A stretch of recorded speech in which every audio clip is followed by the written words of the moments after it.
तो गुरु लोग, stranger things का फाइनल सीजन देखने वाले हो तो उससे पहले ये वाली वीडियो देख लो। थोड़ा सा होमवर्क भी हो जाएगा कि अब तक क्या क्या हुआ है और कहाँ ध्यान देना है। जहाँ पे पूरे ऑलमोस्ट 10 साल के बाद हमें उस स्टोरी का एंड मिलने वाला है जो स्टार्ट हुई थी एक बच्चे के गायब होने से, जहाँ उन्होंने अपने सीजन्स के बीच में इतना टाइम ले लिया कि सब कुछ अभी तुम्हें याद नहीं होगा। और आज हम उन्हीं बातों के ऊपर बात करेंगे जो एक्चुअली कहानी में मैटर कर रही हैं। एंड इसीलिए ये वीडियो स्पेशली तुम्हारे लिए है, ताकि अब तक स्टोरी में क्या हुआ, कौन कहाँ से प्लॉट पॉइंट सीजन 5 के लिए इंपॉर्टेंट है, हर एक चीज के बारे में आज हम बात करेंगे।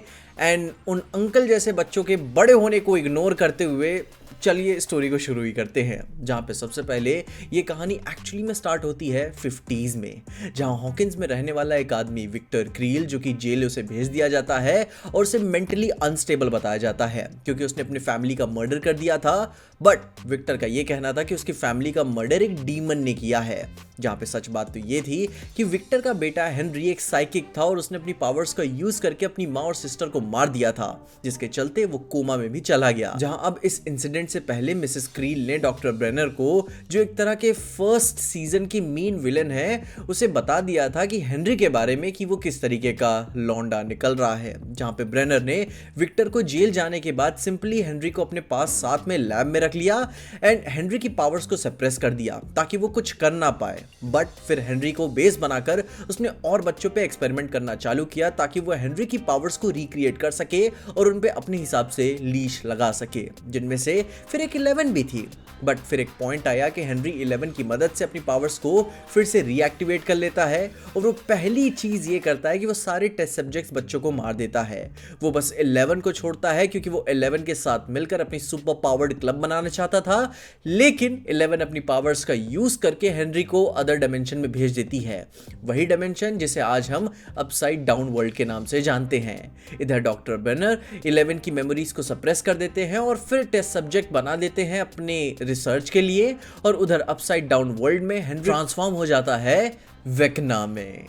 एंड देन फाइनली अब शो की शुरुआत 1980s में होती है। यही अपना सीजन 1 शुरू होता है। 11 अपनी इस वाली कहानी में एक और डोरवे खोलती है अपसाइड डाउन वर्ल्ड के लिए और उसे एक मॉन्स्टर एस्केप कर जाता है। जहां पे बिल वायर्स को अपने फ्रेंड्स के घर पे वापस वो जा ही रहा होता है कि वो उस मॉन्स्टर से एनकाउंटर करता है और मॉन्स्टर विल को किडनैप करके अपसाइड डाउन वर्ल्ड में ले जाता है। जहां फिर आगे कहानी में विल की mother Joyce police chief Jim Hopper की मदद मांगती है और उधर विल के तीनों दोस्त जंगल में जाते हैं विल को ढूंढने के लिए, और उन्हें वहां पे विल तो नहीं मिलता बट उन्हें 11 मिल जाती है, जो कि फाइनली लैब एस्केप कर चुकी है। वो लोग 11 को बचाते हैं और 11 उन्हें अपसाइड डाउन वर्ल्ड के बारे में बताती है, जो उसे उस मॉन्स्टर डेमोगॉर्गन के बारे में भी बताती है जिसने विल को अभी किडनैप करके वो ले गया है। अब यहाँ पर 11 और एक रेडियो की मदद से सारे बॉयज विल से कांटेक्ट करते हैं अपसाइड डाउन वर्ल्ड में, बट एक्चुअली में वो सुनते हैं जॉयस और विल की कॉन्वर्सेशन को, क्योंकि समहाउ जॉयस के घर में अपसाइड डाउन से वो भी उसकी जगह कनेक्टेड है, जहाँ पे वो डायरेक्टली विल किस कंडीशन में है वो ये देख पा रही है, मतलब महसूस कर पा रही है। अब हॉपर को पता है कि ये सारी वियर्ड चीजें डॉक्टर ब्रेनर ही कर सकता है, तो हॉपर और जॉयस ब्रेनर के साथ एक डील क्रैक करते हैं। वो उसे बता देंगे कि 11 कहाँ पे है और बदले में उन्हें विल को बचाने के लिए एक चांस चाहिए। जहाँ पे ब्रेनर अब ये डील को एक्सेप्ट करता है और उन्हें परमिशन देता है उस गेटवे का यूज करने का, जो कि 11 ने सीजन 1 में स्टार्ट में ही खोल दिया था। अब उधर ब्रेनर अपनी आर्मी के साथ 11 को पकड़ने स्कूल में जाता है, बट 11 अपनी पावर्स का यूज करके कईयों लोगों को वहां पे जान से मार देती है। बट इतने खून खराबे से डेमोगॉर्गन भी वहां आ जाता है एंड वो पहले जो डॉक्टर ब्रेनर पे अटैक करता है फिर अपनी हीरोज की गैंग पे अटैक करता है, जहां पे फिर 11 अपनी पावर्स का फुल यूज करते हुए डेमोगॉर्गन को मार देती है, डिसइंटीग्रेट कर देती है। लेकिन इन सब के चलते वो खुद ही अपसाइड डाउन वर्ल्ड में चली जाती है और उधर हॉपर और जॉयस विल को अपसाइड डाउन वर्ल्ड से बचाकर वापस ले आते हैं। पर जब 11 वापस अपसाइड डाउन वर्ल्ड में रियल वर्ल्ड से आती है तो हॉपर को वो मिलती है, जो उसे एज अ डॉटर की तरह अपने घर में जगह देता है, और यहीं से अपना फिर सीजन 2 शुरू होता है। 11 अपनी इस वाली कहानी में किसी के सामने तो नहीं आती क्योंकि वो माइक और मैक्स को साथ में देखकर उसका दिल टूट जाता है, क्योंकि पिछली वाली कहानी में थोड़ा गुलू गुलू हो चुका था। उधर अपनी यहाँ पे हॉकिंस की लैब को एक न्यू हेड हैंडल कर रहा है डॉक्टर ओवेंस, और विल भी अभी भी नाइटमेयर्स में झेल रहा है क्योंकि अपसाइड डाउन वर्ल्ड का गेटवे अभी भी ओपन है जहां पे मॉन्स्टर्स आ सकते हैं और विल को अभी भी विजन्स आते रहते हैं। और ऐसे ही डस्टिन को वहां पे एक स्लग मिलता है और डस्टिन जिसने पूरा फर्स्ट सीजन एक्सपीरियंस किया था वो किसी बेवकूफ की तरह उस छोटे से मॉन्स्टर को घर ले आता है पेट बनाकर। और उधर फिर उसे विल की कंडीशन और भी बिगड़ते हुए हमें नजर आती है क्योंकि विल अभी भी अपसाइड डाउन वर्ल्ड से कनेक्टेड है और उसके विजन्स को झेल रहा है, जहां वो एक हाइव माइंड के जरिए कनेक्टेड है, जहां पे सारे मॉन्स्टर्स उसे फील हो सकते हैं जो उसे भी हर्ट भी कर सकते थे। और ये हाइव हमें यहाँ पे पता चलता है कि अपसाइड डाउन वर्ल्ड के मॉन्स्टर्स को कंट्रोल करता था। तो अब जब डस्टिन का ये मॉन्स्टर पेट अब थोड़ा सा बड़ा होता है और चेंज होने जाता है यंग डेमोगोर्गन में, तब सबका ध्यान खुलता है कि ओ ये तो यंग डेमोगोर्गन है। तो जब आगे कहानी में डस्टिन का पेट थोड़ा सा बड़ा होता है अपने यंग डेमोगोर्गन में, तो और भी यंग डेमोगोर्गन्स रियल वर्ल्ड में आ जाते हैं और वो हॉकिंस को हॉन्ट करने लगते हैं, जहां पे सारी गैंग लोग मिलकर डिसाइड करते हैं कि अभी माइंड फ्लेयर को नहीं मारा जा सकता क्योंकि विल उसके हाइव माइंड से कनेक्टेड है। तो इस टाइम पे मारने का भी ट्राई करेंगे तो बहुत ही हाई चांसेस है कि विल की भी डेथ हो सकती है। तो यहाँ पे फिर वो नेक्स्ट बेस्ट ऑप्शन चूज क्या करते हैं कि वो वापस से लैब में घुसते हैं और वहां जो अपसाइड डाउन वर्ल्ड का गेटवे था जो फर्स्ट सीजन के स्टार्ट में खुला पड़ा हुआ था उसे 11 की मदद से परमानेंटली बंद करने को ट्राई करते हैं और उनमें से कुछ पल के लिए हैप्पी एंडिंग उन्हें मिल भी जाती है। पर फिर इसके बाद फिर सीजन 3 की इंपॉर्टेंट कहानी शुरू होती है। माइंड फ्लेयर शांति से तो नहीं बैठता, उसके कुछ अंश अभी भी रैट्स के रूप में ओवरवर्ल्ड में अभी भी एग्जिस्ट कर रहे थे, तो वो मैक्स के बड़े भाई बिली को किडनैप करता है और उसे पोजेस कर लेता है। फिर वो उसकी मदद से लोगों को किडनैप करना स्टार्ट करता है ताकि वो अपनी एक आर्मी बना सके।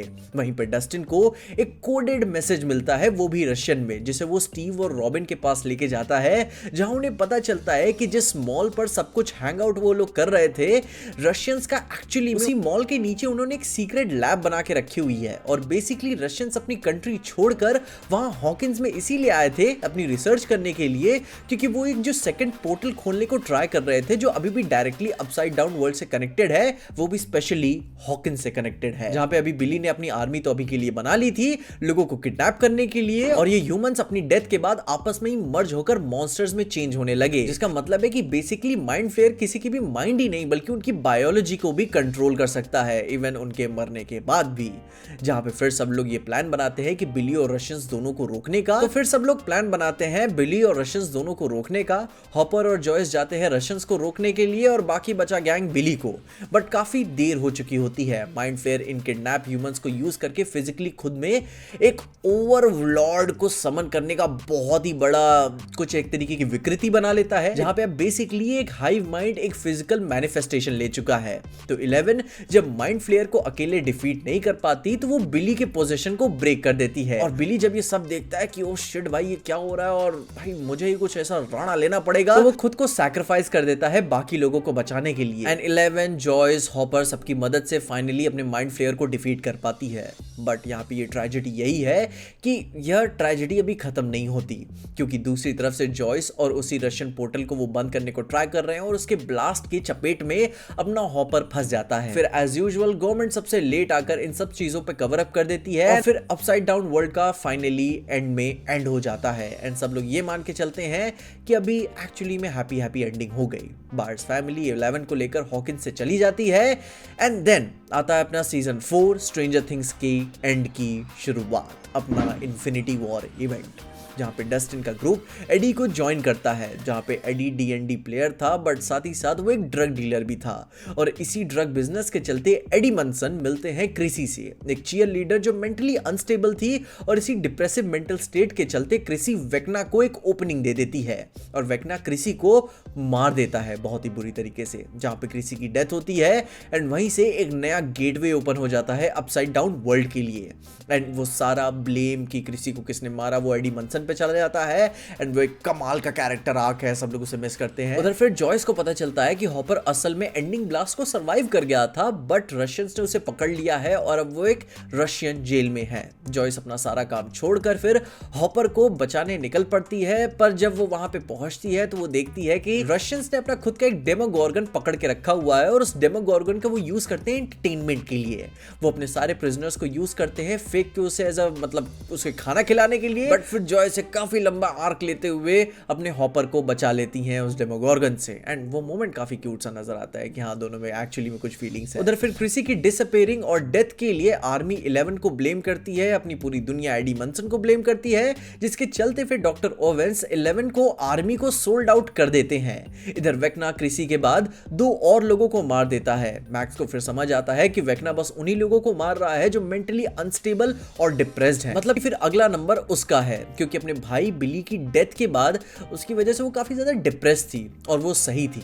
वेक्ना मैक्स को मारने की पूरी ट्राई करता है। मैक्स के पास उसके फ्रेंड थे तो वो उसके फेवरेट म्यूजिक बजाकर उसे बजा लेते हैं, क्योंकि मैक्स म्यूजिक से अपने माइंड की डार्कनेस को डाइवर्ट करते हुए असल जिंदगी में आ जाती है, जिससे वेक्ना का कंट्रोल उसके ऊपर से खत्म होने लगता है। बट वो पूरी तरीके से काम नहीं करता, अपने मैक्स को बहुत ही ज्यादा डैमेज झेलना पड़ता है और वो हॉस्पिटलाइज हो जाती है। जिसके बाद वेक्ना एनकाउंटर करता है नैन्सी को, जहां वो नैन्सी को पहले तो रिवील करता है अपना हेनरी क्रील वाला पास्ट, बट बेसिकली कैसे वो डॉक्टर ब्रेनर के एक्सपेरिमेंट का पार्ट था, कैसे ब्रेनर ने बाकी बच्चे इंक्लूडिंग 11 पर एक्सपेरिमेंट्स किए। 11 जिसको ब्रेनर ने पैदा होते ही उसकी कॉमाटोज मदर से छीन लिया और कैसे हेनरी क्रील वेक्ना बना। बट ये सारे विजन्स को दिखाते हुए उसने पास्ट ही नहीं बल्कि अपने फ्यूचर को भी रिवील कर दिया कि कैसे जब वो चारों गेटवेज को खोल देगा अपसाइड डाउन वर्ल्ड के लिए, तो मॉन्स्टर्स हॉकिंस पे फ्रीली घूम सकेंगे और इस पूरे टाउन पर उन्हीं का कब्जा होगा, और इसके लिए उन्हें बस मैक्स को मारने की जरूरत थी। और वहीं दूसरी तरफ हमें पता चलता है कि ब्रेनर अभी जिंदा था और डॉक्टर ओवेंस भी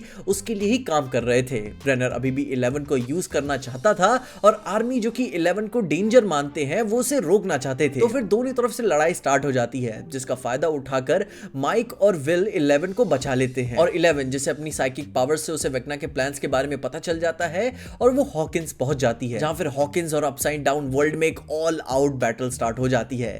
इस बैटल में एडी अपने आप को सैक्रिफाइस कर देता है, बट स्टिल वेक्ना सक्सेसफुल हो जाता है मैक्स को मारने में, बहुत ही ज्यादा गंदा डैमेज करने में। बट वेक्ना फिर से काफी सक्सेसफुल हो जाता है मैक्स को मारने में, जहां पे 11 अपनी न्यू पावर्स का यूज करते हुए अपने मैक्स को वापस से जिंदा कर देती है। But it was all for nothing, क्योंकि वेक्ना का प्लान सक्सेसफुल हो जाता है। चारों गेटवेज ओपन हो जाते हैं, अपने हीरोज मिलकर वेक्ना को डिफीट कर देते हैं और उन्हें लगता है कि वेक्ना मारा गया। बट एक्चुअली में अब Hawkins finally upside down world के लिए एक ओपन इनविटेशन बन गया है। तो अब ये एक वॉर थी जिसके चलते सारे मेन कैरेक्टर्स फाइनली हॉकिंस में एक साथ आ जाते हैं। अपनी इन्फिनिटी वॉर के एंड की तरह वह अपने हॉकिंस के शहर के लोग टाउन छोड़ के चले जाते हैं और इस एम्प्टी वॉर ग्राउंड पर आर्मी आ जाती है जो इसे अर्थक्वेक बोलकर इसे कवर अप करने लगती है। बाकी वर्ल्ड को हॉकिंस से एकदम डिटैच कर दिया जाता है और यहीं से स्टार्ट होता है सीजन 5, जहां पे वेक्ना रिटर्न करेगा 11 के लिए, अपने विल के लिए, और पूरे अपसाइड डाउन वर्ल्ड विल को